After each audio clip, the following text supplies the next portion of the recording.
Welcome back to Cherry vlogs Kannada. ನಾನು ಸರಸ್ವತಿ. ಎಲ್ಲರೂ ಹೇಗಿದ್ದೀರಾ? ಚೆನ್ನಾಗಿದ್ದೀರಾ? ನಾವು ಕೂಡ ತುಂಬ ಚೆನ್ನಾಗಿದ್ದೀವಿ ಅಂತ ಹೇಳ್ತಾ ಇವತ್ತಿನ ವೀಡಿಯೋನ ಸ್ಟಾರ್ಟ್ ಮಾಡ್ತಾ ಇದ್ದೀನಿ. ಇವತ್ತಿನ ವೀಡಿಯೋದಲ್ಲಿ ನವರಾತ್ರಿಯ ಮೊದಲನೇ ದಿವಸ ಯಾವ ರೀತಿ ಪೂಜೆಯನ್ನು ಮಾಡಬೇಕಾಗತ್ತೆ, ಹಾಗೆ ದುರ್ಗಾಮಾತೆ ಯಾವ ಸ್ವರೂಪವನ್ನು ಪೂಜೆ ಮಾಡಬೇಕಾಗತ್ತೆ, ಹಾಗೆ ಇಷ್ಟವಾಗಿರೋ ಹೂ ಯಾವುದು, ನೈವೇದ್ಯ ಯಾವುದು, ಜೊತೆಗೆ ಯಾವ ಬಣ್ಣದ ಬಟ್ಟೆಯನ್ನು ಧರಿಸಿ ಪೂಜೆಯನ್ನು ಮಾಡಬೇಕಾಗತ್ತೆ ಅನ್ನೋದನ್ನು ಈ ವಿಡಿಯೋದಲ್ಲಿ ನೋಡ್ಕೊಂಡು ಬರೋಣ. ನವರಾತ್ರಿಯ ಮೊದಲನೇ ದಿವಸ ಆದ ಇಂದು ತಾಯಿ ಶೈಲಪುತ್ರಿಯ ದೇವಿಯನ್ನು ನಾವು ಶ್ರದ್ಧಾ ಭಕ್ತಿಯಿಂದ ಪೂಜಿಸಲಾಗುತ್ತೆ.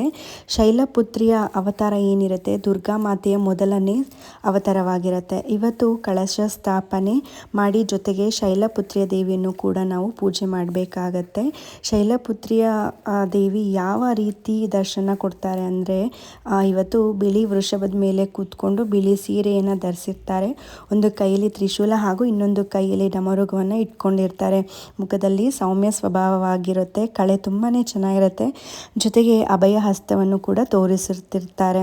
ಇನ್ನು ಶೈಲಪುತ್ರಿ ದೇವಿಗೆ ಇಷ್ಟವಾಗಿರೋ ಹೂ, ನೈವೇದ್ಯ ಹಾಗೂ ಯಾವ ಬಣ್ಣದ ಬಟ್ಟೆಯನ್ನು ಧರಿಸಿ ಪೂಜೆಯನ್ನು ಇವತ್ತು ನಾವು ಮಾಡಬೇಕಾಗತ್ತೆ ಅಂತ ಹೇಳಿದ್ರೆ, ಶೈಲಪುತ್ರಿ ದೇವಿಗೆ ಇಷ್ಟವಾಗಿರುವಂಥ ಹೂ ಅಂದರೆ ದಾಸವಾಳ.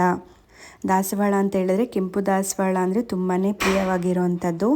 ಕೆಂಪು ದಾಸವಾಳ ಸಿಕ್ಕಿಲ್ಲ ಅಂತ ಹೇಳಿದ್ರೆ ಬೇರೆ ಯಾವ ಬಣ್ಣದ ದಾಸವಾಳ ಕೂಡ ನೀವು ಅಲಂಕಾರ ಮಾಡಿ ಪೂಜೆ ಮಾಡ್ಬೋದು. ಇನ್ನು ದಾಸವಾಳ ಯಾವುದೇ ಥರ ಹೂ ಸಿಕ್ಕಿಲ್ಲ ಅಂದರೂ ಪರವಾಗಿಲ್ಲ, ಬೇರೆ ರೀತಿಯ ಅಂದರೆ ಸೇವಂತಿ, ಜಾಜಿ, ಕನಕಾಂಬರ, ಇಲ್ಲಾಂದರೆ ಮಲ್ಲಿಗೆ, ಸಂಪಿಗೆ, ಈ ಥರ ಯಾವುದೇ ಹೂವಿನಿಂದ ಕೂಡ ನೀವು ಅಲಂಕಾರ ಮಾಡ್ಬೋದು. ಇನ್ನು ನೈವೇದ್ಯ ಅಂತ ಬಂದರೆ ತುಪ್ಪದಿಂದ ಮಾಡಿರೋವಂಥ ನೈವೇದ್ಯ ಅಂದರೆ ತಾಯಿಗೆ ತುಂಬಾ ಇಷ್ಟ ಆಗಿರುತ್ತೆ. ಪಾಯಸ, ಕೇಸರಿ ಬಾತು, ಇಲ್ಲಾಂದರೆ ನೀವು ತುಪ್ಪನೇ ದೇವಿಗೆ ನೈವೇದ್ಯವಾಗಿ ಅರ್ಪಿಸಬಹುದು.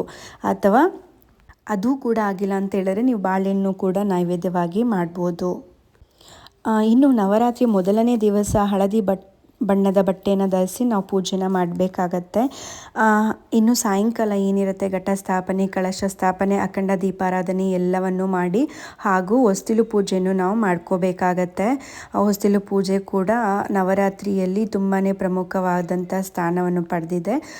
9+1 ಶರದ್ ನವರಾತ್ರಿ ಅಂತ ಏನು ಹೇಳ್ತೀವಿ, 9 ದಿನಗಳ ಕಾಲ ಪ್ಲಸ್ 10 ದಿನಗಳ ಕಾಲ ನಾವು ಹೊಸ್ತಿಲು ಪೂಜೆಯನ್ನು ಕೂಡ ಮಾಡ್ಕೊಳ್ಳೋದು ತುಂಬಾ ಒಳ್ಳೆಯದು.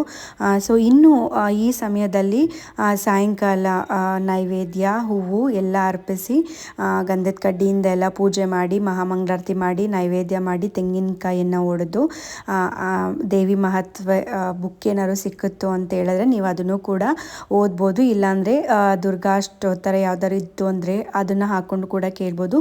ಲಲಿತಾ ಸಹಸ್ರನಾಮ ಕೂಡ ಈ ಸಮಯದಲ್ಲಿ ನೀವು ಪಾರಾಯಣ ಮಾಡ್ಬೋದು. ಇನ್ನು ನೀವು ಸಿಂಪಲ್ಲಾಗಿ ನಿಮಗೆ ಮಂತ್ರ ಹೇಳಬೇಕು, ಸರಳವಾಗಿ ಪಠ ಮಾಡಬೇಕು ಅಂತ ಹೇಳಿದ್ರೆ ಬೀಜಾಕ್ಷರಿ ಮಂತ್ರ ಯಾವುದು ಅಂತ ಹೇಳಿದ್ರೆ ಓಂ ಶ್ರೀ ಶೈಲಪುತ್ರಿ ದೇವೇ ನಮಃ ಅಂತ ಹೇಳಿ ಪೂಜೆನ ಮಾಡ್ಕೋಬೇಕಾಗತ್ತೆ. ಇವತ್ತಿನ ಪೂಜೆ ಇಷ್ಟು ಸರಳವಾಗಿ ಮಾಡಿಕೊಂಡ್ರೆ ಸಾಕಾಗುತ್ತೆ.